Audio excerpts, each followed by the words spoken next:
Imamat 19. Hukum kesucian dan keadilan.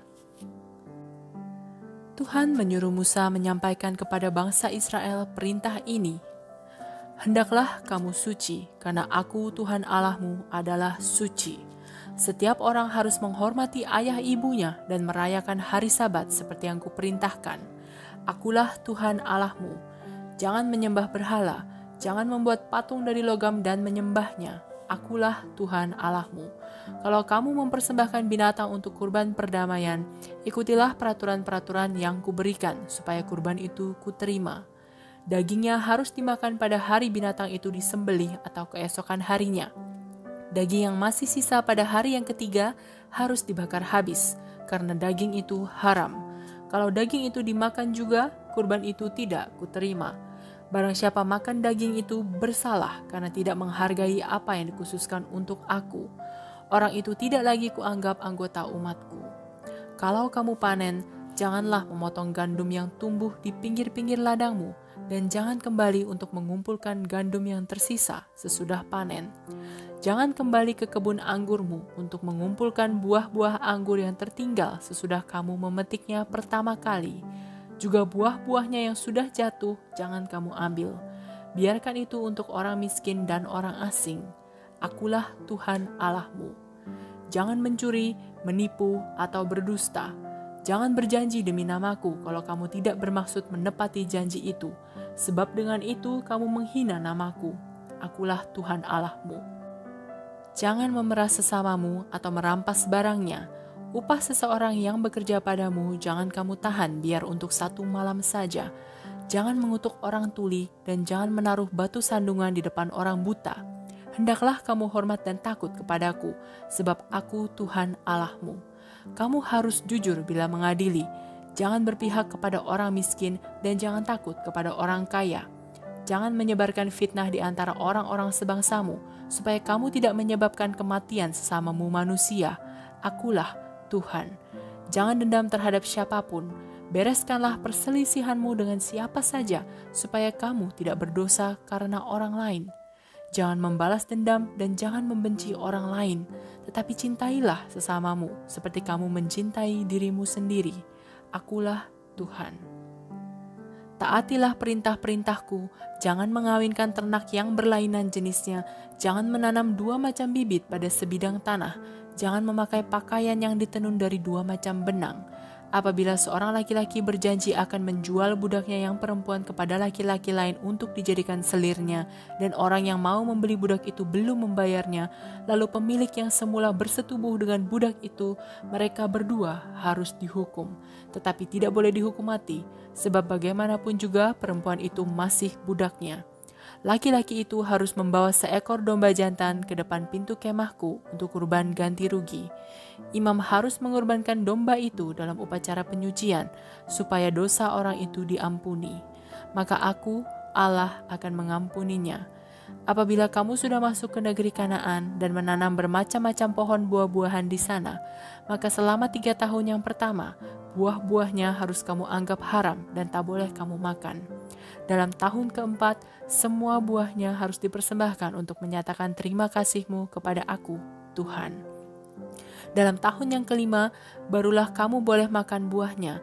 Kalau kamu melakukan semua peraturan itu, pohon buah-buahanmu akan berbuah lebih banyak lagi. Akulah Tuhan Allahmu. Jangan makan darah, jangan memakai ilmu-ilmu gaib, jangan menggunting rambut di sisi kepalamu atau mencukur jenggotmu. Jangan mencacah kulitmu untuk membuat tanda-tanda atau melukai badanmu sebagai tanda berkabung atas orang mati. Akulah Tuhan. Jangan merendahkan derajat anak-anakmu yang perempuan dengan menjadikan mereka pelacur di kuil. Dengan berbuat begitu, kamu mencemarkan negerimu dan perbuatan-perbuatan tak senonoh akan merajalela di situ. Rayakanlah hari Sabat dan hormatilah tempat yang dikhususkan untuk menyembah aku. Akulah Tuhan. Jangan pergi minta nasihat kepada dukun yang mengadakan hubungan dengan roh-roh orang mati. Kalau kamu melakukan itu, kamu menjadi najis. Akulah Tuhan Allahmu. Seganilah dan hormatilah orang-orang tua. Hendaklah kamu hormat dan takut kepadaku, sebab akulah Tuhan. Jangan berbuat tidak baik kepada orang asing yang tinggal di negerimu. Perlakukanlah mereka seperti kamu memperlakukan orang-orang sebangsamu, dan cintailah mereka seperti kamu mencintai dirimu sendiri. Ingatlah bahwa kamu pun pernah hidup sebagai orang asing di Mesir. Akulah Tuhan Allahmu. Jangan menipu orang lain dengan memakai ukuran, timbangan, atau takaran palsu. Pakailah meteran, timbangan, dan takaran yang betul. Akulah Tuhan Allahmu, dan aku telah membawa kamu keluar dari Mesir. Taatilah segala hukum dan perintahku. Akulah Tuhan. Imamat 20. Hukuman bagi orang yang tidak taat. Tuhan menyuruh Musa mengatakan hal ini kepada bangsa Israel. Setiap orang di antara kamu atau orang asing yang menetap di antara kamu yang mengorbankan anaknya kepada Molok harus dilempari dengan batu sampai mati oleh seluruh masyarakat. Orang yang mengorbankan anaknya kepada Molok menajiskan kemahku dan menghina namaku yang suci. Dia akan kuhukum dan tidak lagi kuanggap anggota umatku. Kalau masyarakat menutup mata terhadap perbuatan orang itu dan tidak melaksanakan hukum mati atas dia, maka aku sendiri yang menghukum dia, seluruh keluarganya, serta semua orang yang bersama dia meninggalkan aku dan menyembah Molok. Mereka tidak lagi kuanggap anggota umatku. Orang yang pergi minta nasihat kepada dukun yang mengadakan hubungan dengan roh-roh orang mati akan kuhukum dan tidak kuanggap lagi anggota umatku. Jagalah supaya kamu tetap suci, karena aku Tuhan Allahmu. Taatilah hukum-hukumku, karena akulah Tuhan yang mengkhususkan kamu untuk aku. Tuhan memberikan peraturan-peraturan ini. Orang yang mengutuk ayahnya atau ibunya harus dihukum mati. Ia mati karena salahnya sendiri. Apabila seorang Israel berzinah dengan istri orang sebangsanya, ia dan wanita itu harus dihukum mati. Seorang laki-laki yang bersetubuh dengan salah seorang istri ayahnya memperkosa hak ayahnya. Laki-laki dan wanita itu harus dihukum mati. Mereka mati karena salah mereka sendiri. Apabila seorang laki-laki bersetubuh dengan menantunya perempuan, kedua orang itu harus dihukum mati. Mereka telah berzinah dan mati mereka karena salah mereka sendiri. Apabila seorang laki-laki bersetubuh dengan laki-laki lain, mereka melakukan perbuatan yang keji dan hina, dan kedua-duanya harus dihukum mati. Mereka mati karena salah mereka sendiri. Apabila seorang laki-laki kawin dengan seorang wanita serta ibu wanita itu, ketiga-tiganya harus dibakar sampai mati, karena mereka melakukan perbuatan yang tidak senonoh. Perbuatan semacam itu tak boleh ada di antara kamu.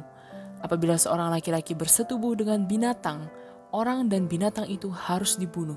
Apabila seorang wanita bersetubuh dengan binatang, wanita dan binatang itu harus dibunuh. Mereka mati karena salah mereka sendiri.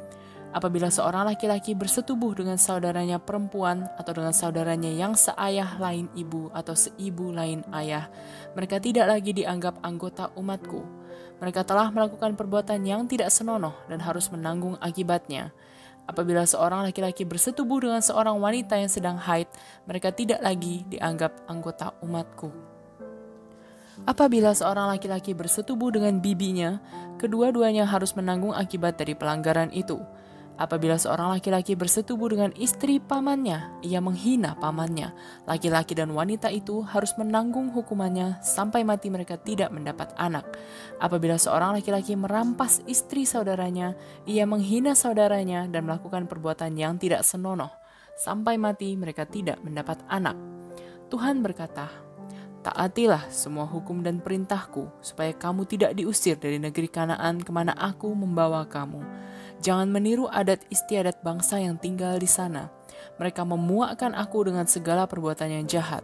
Itu sebabnya mereka kuusir, supaya kamu dapat masuk ke negeri itu. Tanah yang kaya dan subur itu sudah kujanjikan kepada kamu, jadi kuberikan kepadamu menjadi milikmu. Akulah Tuhan Allahmu yang memisahkan kamu dari bangsa-bangsa lain. Oleh karena itu, kamu harus membedakan dengan tepat binatang yang haram dari yang tidak haram. Jangan makan binatang yang haram. Binatang itu kunyatakan haram, jadi kalau memakannya, kamu menjadi najis.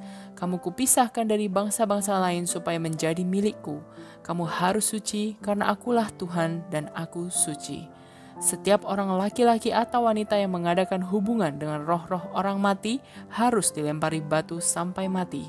Orang itu mati karena salahnya sendiri. Imamat 21. Kesucian para imam. Tuhan menyuruh Musa menyampaikan perintah ini kepada imam-imam keturunan Harun. Seorang imam tak boleh menajiskan dirinya karena ikut menghadiri upacara penguburan sanak saudaranya, kecuali kalau yang mati itu ibunya, ayahnya, anaknya, saudaranya laki-laki, atau saudaranya perempuan yang belum kawin dan tinggal serumah dengan dia. Ia tak boleh menajiskan dirinya dengan mengikuti upacara penguburan sanak saudara istrinya.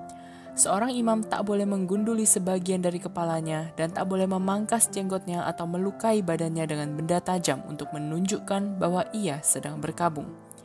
Ia milikku yang khusus dan tak boleh mencemarkan namaku. Ia mempersembahkan kurban makanan kepadaku, jadi ia harus suci. Seorang imam tak boleh kawin dengan seorang wanita bekas pelacur atau seorang wanita yang bukan perawan atau yang sudah bercerai, karena imam adalah milikku. Bangsa Israel harus mengakui imam sebagai orang yang dikhususkan bagiku karena ia mempersembahkan kurban makanan kepadaku. Akulah Tuhan, aku ini suci dan aku menyucikan umatku. Kalau anak perempuan seorang imam menjadi pelacur, ia menghina ayahnya dan harus dibakar sampai mati. Imam agung telah ditabiskan dengan cara menuangkan minyak upacara ke atas kepalanya dan dengan mengenakan pakaian imam agung kepadanya. Karena itu ia tak boleh membiarkan rambutnya kusut atau mengoyak pakaiannya sebagai tanda berkabung. Ia telah dipersembahkan kepadaku untuk menjadi milikku, jadi tak boleh menajiskan dirinya.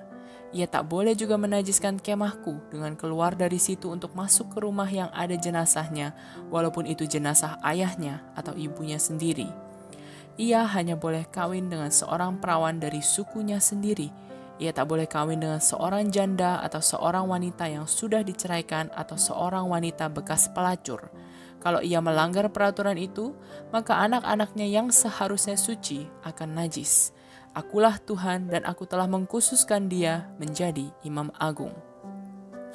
Tuhan memerintahkan Musa untuk mengatakan ini kepada Harun. Seorang keturunanmu yang cacat badannya tak boleh mempersembahkan kurban makanan kepadaku. Itu berlaku untuk selama-lamanya. Orang yang mempersembahkan kurban tak boleh cacat badannya, yaitu orang buta atau lumpuh, orang yang cacat mukanya atau anggota badannya, yang lumpuh tangannya atau timpang kakinya, yang bongkok atau cebol, yang berpenyakit mata atau berpenyakit kulit, dan yang dikebiri. Setiap keturunan Imam Harun yang cacat badannya tak boleh mempersembahkan kurban makanan kepadaku. Tetapi ia boleh makan makanan yang dipersembahkan, baik kurban makanan yang suci maupun kurban makanan yang sangat suci. Karena orang itu cacat badannya, ia tak boleh mendekati tirai yang memisahkan ruang suci atau mezbah. Ia tak boleh menajiskan benda-benda yang sudah dikhususkan untuk aku, karena akulah Tuhan dan akulah yang mengkhususkan barang-barang itu. Itulah peraturan-peraturan yang disampaikan Musa kepada Harun serta anak-anaknya dan kepada seluruh bangsa Israel.